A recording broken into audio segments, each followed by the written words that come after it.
जय हिंद साथियों, कैसे हो सभी साथी। तो हम इस वीडियो में बात करेंगे जो मध्य प्रदेश पुलिस की वैकेंसी आने वाली है, उस वैकेंसी में कौन कौन एलिजिबल है, आखिर इसमें क्राइटेरिया क्या क्या रहता है। आखिर आप जब फॉर्म डाल पाएंगे, आपके पास ये एलिजिबिलिटी होनी चाहिए, तभी आप फॉर्म डाल पाएंगे। तो काफ़ी साथी कमेंट करके पूछ रहे थे कि मैं अदर स्टेट से हूँ, क्या मैं फॉर्म डाल सकता हूँ, क्या मेरी एज इतनी है तो मैं फॉर्म डाल सकता हूँ। तो A to Z पूरी बात करेंगे इस वीडियो में।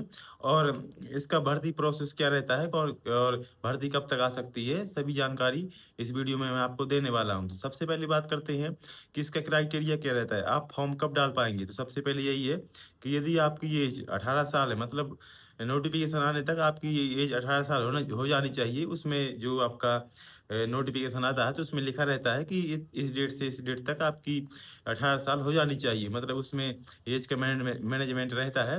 तो आपकी 18 साल मिनिमम एज होनी चाहिए। और आपकी हाइट जो है, हाइट की बात करें तो आपकी जो बॉयज़ की हाइट है वो 168 सेंटीमीटर होनी चाहिए। 168 सेंटीमीटर बॉयज़ की हाइट होनी चाहिए। और जो एसटी कैटेगरी के बॉयज़ हैं, मतलब जो सभी के लिए सभी कैटेगरी के अलग और एसटी कैटेगरी के अलग। तो एसटी कैटेगरी की बॉयज़ की हाइट यदि 160 सेंटीमीटर है तो फॉर्म भर सकता है। और यदि फीमेल है, जितनी भी फीमेल होती है उनकी हाइट जो लगती है वो 155 सेंटीमीटर रहती है। कई साथी पूछ रहे थे कि सर मेरी हाइट कम है। यदि आपकी हाइट 1.5-2 सेंटीमीटर कम है तो आप निश्चित रूप से बाहर हो जाएंगे मेडिकल में। क्योंकि हाइट का जो मेजरमेंट होता है वो सब सब चीज़ें जब हो जाती हैं बाद में, जब मेडिकल होता है उसमें होता है।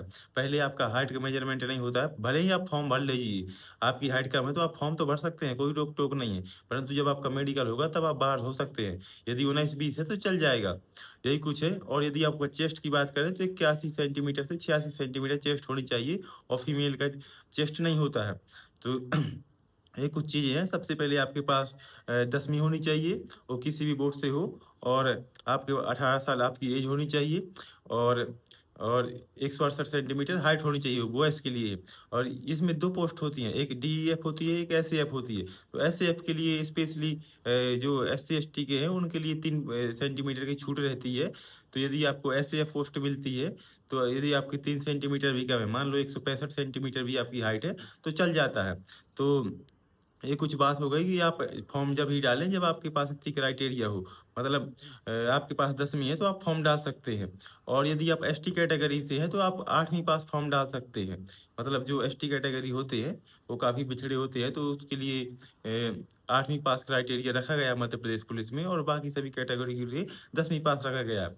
अब जानते हैं भर्ती प्रोसेस, आखिर भर्ती प्रोसेस क्या कह रहती है। क्या अदर सबसे पहले ये जान लेते हैं, क्या अदर स्टेट के फॉर्म डाल सकते हैं। तो हाँ, अदर स्टेट के भी फॉर्म डाल सकते हैं। तो वो जब अदर स्टेट के जो होंगे वो यूआर में गिने जाएंगे, मतलब अनरिजर्व कैटेगरी से वो फाइट करेंगे। तो अदर स्टेट को, कोई भी स्टेट हो, उत्तर प्रदेश हो गया, राजस्थान हो गया, छत्तीसगढ़ हो गया, महाराष्ट्र हो गया, कोई भी स्टेट हो, सभी स्टेट के जो छात्र हैं वो मध्य प्रदेश पुलिस के लिए अप्लाई कर सकते हैं। तो उनके लिए कोई मनाही नहीं है। तो कोई भी स्टेट आप मध्य प्रदेश पुलिस के लिए एलिजिबल है। और आपकी एज 18 साल होनी चाहिए। और आप अनरिजर्व कैटेगरी से फाइट करेंगे। अब भर्ती प्रोसेस की जान लेते हैं। और नोटिफिकेशन कब तक आएगा। तो जो नोटिफिकेशन आने का है, जैसा कि ईएसबी का कैलेंडर आपने देखा होगा, तो दिसंबर में एग्जाम है। तो कोई भी एग्जाम हो, लगभग 1.5 से 2 महीने पहले नोटिफिकेशन देखने को मिल जाता है। तो यदि आपके पास अभी 4 से 4.5 महीने का टाइम है, आप बढ़िया से पढ़ाई करें और अपना सिलेक्शन लें। तो इसका भर्ती प्रोसेस में ये रहता है कि आपका जैसे नोटिफिकेशन आएगा, अक्टूबर तक आपका नोटिफिकेशन आने की संभावना है। तो 1.5 से 2 महीने बाद आपका रिटर्न एग्जाम करा लिया जाएगा। और 100 नंबर का रिटर्न एग्जाम होता है इसमें।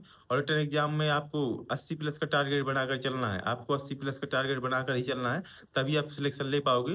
तो आपको 80 प्लस का टारगेट बना के चलना, आप कोई भी कैटेगरी से हो। कई साथी कमेंट करते हैं कि मैं इस कैटेगरी से हूँ, कितने नंबर मुझे लाने होंगे, कितने नंबर लाने होंगे। तो कोई भी कैटेगरी हो, आप 80 नंबर का टारगेट बनाकर चलिए। तो सबसे पहले आपका रिटर्न एग्जाम होगा, जैसा कि दिसंबर में प्रस्तावित है, जो ईएसबी कैलेंडर है। उसके बाद आपका रिजल्ट आएगा। रिजल्ट आने में टाइम भी लग सकता है। मुझे लगता है जो अभी भर्ती है वो जल्दी जल्दी भर्ती होगी, क्योंकि संघर्ष को देखते हुए है, क्योंकि 28 में संघर्ष थे, मार्च अप्रैल में। तो भर्ती बहुत जल्दी कंप्लीट होने वाली है, क्योंकि जो ये पुरानी भर्ती है, ये भर्ती बहुत जल्दी कंप्लीट हुई है, तो आपकी भर्ती भी बहुत जल्दी कंप्लीट होने वाली है। तो सबसे पहले रिटर्न एग्जाम होगा, नोटिफिकेशन के बाद रिटर्न एग्जाम होगा। और उसके बाद उसका रिटर्न एग्जाम का रिजल्ट आएगा। तो जितना साथी पास होंगे, लगभग 7% रहता है, तो फिजिकल देने जाएंगे, मतलब फिजिकल की डेट आएगी, फिर आपको फिजिकल देने जाना होगा। तो जैसे ही आपका फिजिकल समाप्त हो जाता है, तो उसके बाद आपकी फाइनल मेरिट बनती है। मान लो रिटन एग्जाम 100 नंबर का होता है, 100 नंबर का फिजिकल भी होता है। तो फिजिकल के लिए मैं बात कर लेता हूँ कि आखिर फिजिकल में क्या क्या होता है। तो फिजिकल में आपके पूरा 100 नंबर का फिजिकल होता है और 100 नंबर का रिटर्न होता है। तो दोनों को मिलाकर आपकी कट ऑफ बनाई जाती है।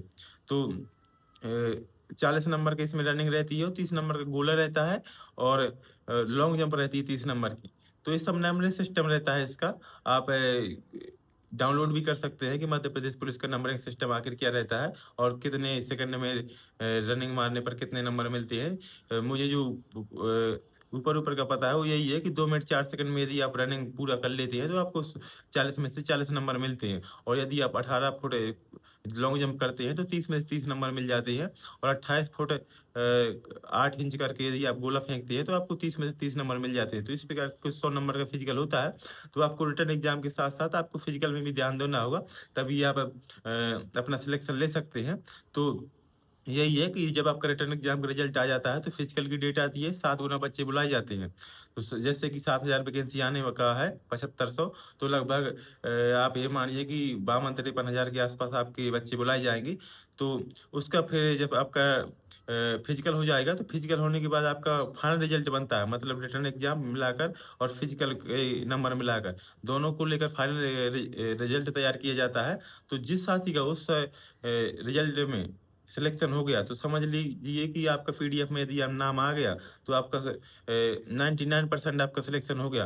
फिर उसके बाद मेडिकल बचता है, तो मेडिकल में ये रहता है बिल्कुल नॉर्मल रहता है, मतलब बहुत कम चांसेस रहते हैं। यदि आपको कोई बड़ी प्रॉब्लम नहीं है तो आपको कोई भी बाहर नहीं कर सकता है। बिल्कुल नॉर्मल मेडिकल होता है। यदि टेटू वेटू वगैरह है तो नॉर्मल टेटू है तो टेटू भी चल जाता है, परंतु ज़्यादा है तो हो सकता है आप बाहर हो जाए। तो यही कुछ चीज़ें हैं, मैंने आपको पूरा इस वीडियो में बताया है कि आखिर क्राइटेरिया क्या रहता है और इसका प्रोसेस क्या रहता है। तो मैंने सभी चीज़ें इस वीडियो में बता दी है।